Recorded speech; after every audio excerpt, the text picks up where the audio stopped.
ವಿಜಯನಗರ ಜಿಲ್ಲೆ ಕೂಡ್ಲಿಗಿ ತಾಲೂಕಿನ ಚಿಕ್ಕಜೋಗಿಹಳ್ಳಿಯ ಪ್ರವಾಸಿ ಮಂದಿರದಲ್ಲಿ ಗ್ರಾಮ ಪಂಚಾಯಿತಿ ಅಧ್ಯಕ್ಷರಾದ ಅಶೋಕ್ ನಾಯಕ್ ಸಮ್ಮುಖದಲ್ಲಿ ಶಿಕ್ಷಣ ಮತ್ತು ಪರಿಸರ ಸಂರಕ್ಷಣಾ ಸಮಿತಿಯನ್ನು ರಚಿಸಿ ಪದಾಧಿಕಾರಿಗಳ ಆಯ್ಕೆ ನಡೆಸಲಾಯಿತು.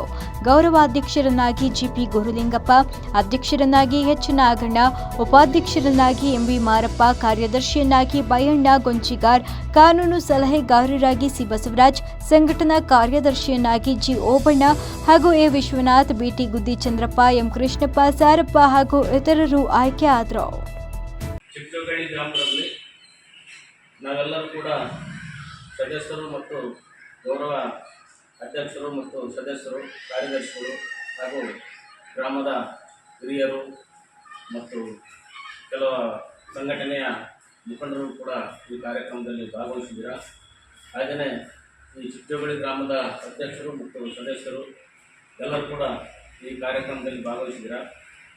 ಇದು ಈ ಒಂದು ಕಾರ್ಯಕ್ರಮ ಶಿಕ್ಷಣ ಮತ್ತು ಪರಿಸರ ಸಂರಕ್ಷಣಾ ಸಮಿತಿ ಅಂತೇಳಿ ಒಂದು ಸಂಘಟನೆ. ಇಲ್ಲಿ ಇದರ ಮುಖ್ಯ ಉದ್ದೇಶ ಏನಂತ ಹೇಳಿದ್ರೆ, ಸ್ಥಳೀಯವಾಗಿ ನಮ್ಮ ಸರ್ಕಾರದ ಆಡಳಿತ ಕಚೇರಿಗಳಲ್ಲಿ ಸರಿಯಾಗಿ ಕಾರ್ಯನಿರ್ವಹಿಸ್ತಿರ್ತಕ್ಕಂಥ ಕೆಲವು ಸನ್ನಿವೇಶಗಳನ್ನು ಕೂಡ ನಾವು ಕಂಡಿರ್ತಕ್ಕಂಥದ್ದು. ಹಾಗೆಯೇ ಮಕ್ಕಳ ಮತ್ತು ಮಹಿಳೆಯರ ಮತ್ತು ಸಮುದಾಯದವರಿಗೆ ಸರಿಯಾದ ರೀತಿಯಿಂದ ಅವರಿಗೆ ಮಾಹಿತಿಯನ್ನು ಕೊಡದೇ ಇರತಕ್ಕಂಥದ್ದು. ಈಗ ತಾನೇ ಮಾತಾಡಿದ್ರು ಕೆಲವರೆಲ್ಲರೂ ಕೂಡ. ನಮ್ಮ ಸಮುದಾಯದಲ್ಲಿ ಕೆಲವು ರೈತರಿಗೆ ಸಹಕಾರ ಸಂಘದಲ್ಲಿ ಸರಿಯಾದ ರೀತಿಯಿಂದ ಕಾನೂನು ವ್ಯವಸ್ಥೆಯಲ್ಲಾಗಲಿ ಕೂಡ ಅಥವಾ ಸಹಕಾರ ಸಂಘದಲ್ಲಿರ್ತಕ್ಕಂಥ ಸದಸ್ಯರ ಒಂದು ತೀರ್ಮಾನ ಕೂಡ ನಿರ್ಲಕ್ಷ್ಯ ಮಾಡಿ ಮತ್ತು ಕಚೇರಿಯನ್ನು ಬೇರೆ ಸ್ಥಳಕ್ಕೆ ಸ್ಥಳಾಂತರಿಸ್ತಕ್ಕಂಥದ್ದು.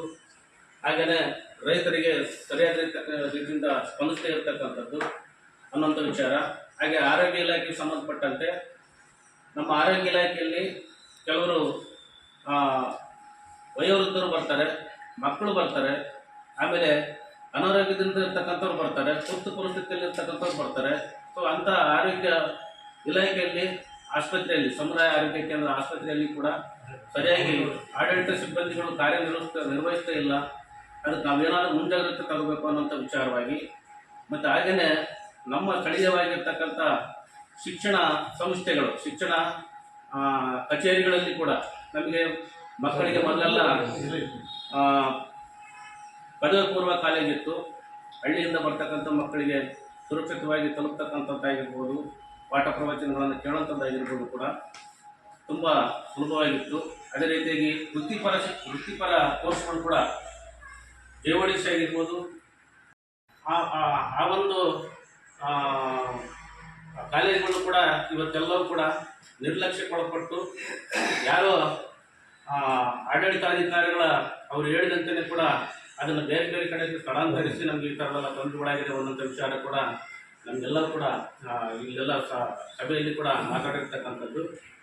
ಆಮೇಲೆ ಗೊಬ್ಬರ ಬೀಜಗಳನ್ನು ವಿತರಣೆ ಮಾಡ್ತಕ್ಕಂಥ ಸಂದರ್ಭದಲ್ಲಿ ಕೂಡ ಲೋಪದೋಷಗಳು ಕಂಡುಕೊಂಡಿರ್ತಕ್ಕಂಥ ಕೆಲವು ವಿಚಾರಗಳನ್ನು ಕೂಡ ಮಾತಾಡಿ ನಾವು ಇವೆಲ್ಲವೂ ಕೂಡ ಒಂದಷ್ಟು ಸಾಮೂಹಿಕವಾಗಿ ಬೇರೆ ಬೇರೆ ಕೆಲವೊಂದು ನುರಿತಪರ ಇರ್ತಕ್ಕಂಥ ಕೆಲವರು ಹಿರಿಯರ ಮಾರ್ಗದರ್ಶನ ಮತ್ತು ಈ ಥರದ ಅವ್ಯವಹಾರಕ್ಕೊಳಗಾಗಿರ್ತಕ್ಕಂಥ ಕೆಲವರ ವ್ಯಕ್ತಿಗಳಿಂದ, ಮಕ್ಕಳಿಂದ ಕೂಡ ನಾವು ಅವಲೋಕಿಸಿ ಅದನ್ನು ನಾವು ಒಂದು ಫೈನಲೈಸ್ ಮಾಡಬೇಕಾದ್ರೆ ಅದನ್ನು ನಾವು ಕ್ರೋಢೀಕರಣ ಮಾಡ್ಕೊಂಡ್ವಿ. ಮತ್ತು ಅದೇ ರೀತಿಯಾಗಿ ಈ ಮಹಿಳಾ ಸಂಘಟನೆಗಳು, ಮಹಿಳಾ ಒಕ್ಕೂಟ ಅನ್ನೋಂಥದ್ದು ಏನಿದೆಯಲ್ಲ, ಅದು ಕೆಲವರಿಗೆ ಗೊತ್ತೇ ಇಲ್ಲ. ಅಲ್ಲಿರ್ತಕ್ಕಂಥ ಗ್ರಾಮ ಪಂಚಾಯತಿ ಅಂಡರ್ನಲ್ಲಿ ಅದು ನಡೆದರೂ ಕೂಡ ಕೆಲವು ಗ್ರಾಮ ಪಂಚಾಯತ್ ಅಧ್ಯಕ್ಷರಿಗೆ ಕೆಲವು ಸರಿ ಮಾಹಿತಿ ಗೊತ್ತಿರಲ್ಲ.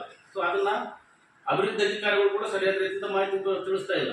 ಒಟ್ಟಾರೆಯಾಗಿ ಈ ಸಮುದಾಯಕ್ಕೆ, ಈ ಸಮುದಾಯದ ಜನಗಳಿಗೆ, ಮಕ್ಕಳಿಗೆ, ಮಹಿಳೆಯರಿಗೆ ಸಿಗ್ತಕ್ಕಂಥ ಏನೇ ಸೌಲಭ್ಯಗಳಿದ್ರು ಕೂಡ ಶೈಕ್ಷಣಿಕವಾಗಿ ಆಗಿರ್ಬೋದು, ಆರೋಗ್ಯದ ಬಗ್ಗೆ ಆಗಿರ್ಬೋದು, ಮತ್ತು ಜನಪರವಾಗಿರ್ತಕ್ಕಂಥ ಕಾರ್ಯಕ್ರಮಗಳ ಬಗ್ಗೆ ಆಗಿರ್ಬೋದು, ಯಾವುದೇ ಮಾಹಿತಿ ಕೂಡ ಸರಿಯಾಗಿ ಸಮರ್ಪಕವಾಗಿ ಸಿಗದಿರತಕ್ಕಂಥ ವಿಚಾರಗಳು ಈ ಗಮನಕ್ಕೆ ಬಂದಾಗ ಒಂದಷ್ಟು ಸಮಾವೇಶಕರು ಸಮಾಲೋಚಿಸಿ ಸೊ ಈ ಒಂದು ಸಂಘಟನೆ ಅತ್ಯವಶ್ಯಕವಾಗಿ ಬೇಕಾಗಿದೆ ಈ ಒಂದು ಸ್ಥಳದಲ್ಲಿ.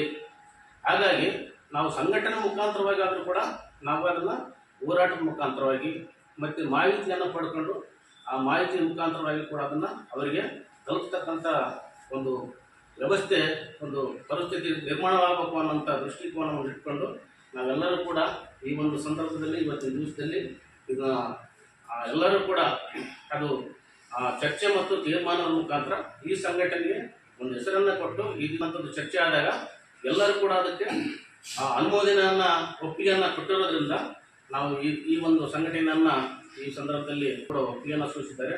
ಮತ್ತು ಅದರಲ್ಲಿ ಗೌರವಾನ್ವಿತ ಅಧ್ಯಕ್ಷರು, ಕಾರ್ಯದರ್ಶಿಗಳು, ಸದಸ್ಯರು ಯಾರ್ಯಾರು ಅನ್ನೋದು ಕೂಡ ಐಡೆಂಟಿಫೈ ಮಾಡಿದ್ದಾರೆ. ಸೊ ಇನ್ನು ಮುಂದೆ ಕೂಡ ನಾವು ಈ ಒಂದು ಸಂಘಟನೆ ಮುಖಾಂತರವಾಗಿ ಇದನ್ನು ಒಂದು ರಿಜಿಸ್ಟ್ರೇಷನ್ ಮಾಡಿಸಿ ಮುಂದೆ ಈ ಕಾರ್ಯಕಲಾಪಗಳನ್ನು ನಡೆಸೋದಕ್ಕೆ ನಮಗೆಲ್ಲ ಒಂದು ರೀತಿ ಅನುಮತಿಯನ್ನು ಪಡ್ಕೊಂಡು ನಾವು ಮುಂದುವರಿತೀವಿ ಅನ್ನೋ ವಿಚಾರವನ್ನು ಕೂಡ ಬರೀ ತೀರ್ಮಾನವಾಗಿದೆ. ಮೆಂಡು ನ್ಯೂಸ್ ನೆಟ್ವರ್ಕ್, ಸತ್ಯದ ಕನ್ನಡಿ.